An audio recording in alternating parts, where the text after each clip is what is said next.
তুমি কি কৈছা মই একো বুজি পোৱা নাই মই কব খুজিছো ৰামচন্দ্ৰ দাদা সমানে 10,000 টকা তোমাৰ পৰা খাই গৈছিল আৰু সমানে 10,000 টকাৰ কাৰণে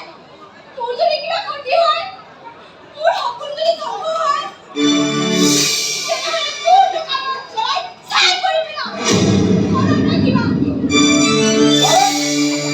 ইয়াৰ ঘটনাটো কি হ'ল ঋতু নিশ্চয় ঋতু কিবা গণ্ডগোল লগাইছে আল্লাহ হারামজাদা কাম নয়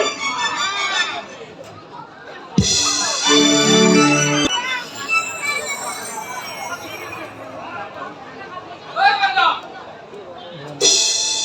ওই ওইটা রোজ কি তোর গন্ডগোল है ভিতরে যা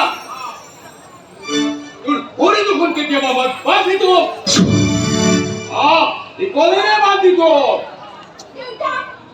কলে কিনিব নহলা টকা লাগে টকা তুমি টকাৰ বাহিৰে একো চিনিয়ে নোপোৱা টকাৰ ওপৰত তুমি অন্ধ বিশেষণে হেৰি টকাৰে কাৰোবাৰ মনত কষ্ট দিব পাৰে যন্ত্ৰণা দিব পাৰে কিন্তু মোক এনেকুৱা লাগে যে মোক এইখন ঘৰত কিয় জন্ম পাইছো কি কৈছা তুমি এইখন ঘৰত জন্ম পাব নালাগিছিল তোমাৰ মাজনী তুমি এটা কাম কৰিবা তুমি তো মাঝে মাঝে মন্দিৰত যোৱা তাতে গৈ তুমি প্ৰাৰ্থনা জনাবা যে ইয়াৰ পিছৰ জন্ম তোমাৰ দুখীয়া ঘৰত হয়গে তেতিয়া তুমি বুজি পাবা এই জীৱনত টকাৰ গুৰুত্ব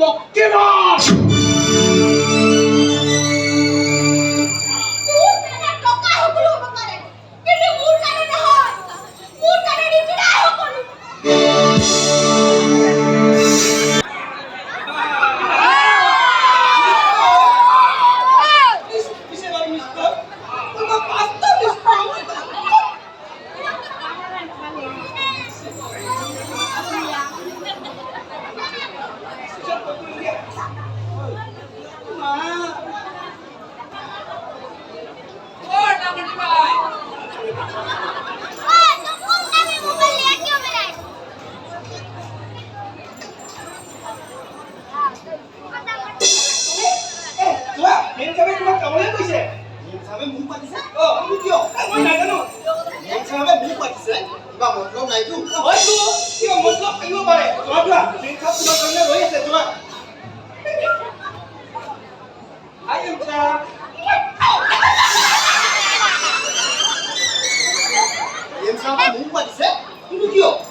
এতিয়া চকু মুদি হাত দুখন আগবঢ়াই দিয়া নিদিওঁ।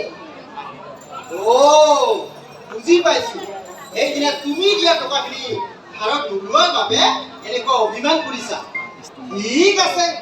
বস্তুটো মই তোৰ কাৰণে আনিছো তুমি যদি নোলোৱা মই মেম চাহাবকে দিয়া হ'ল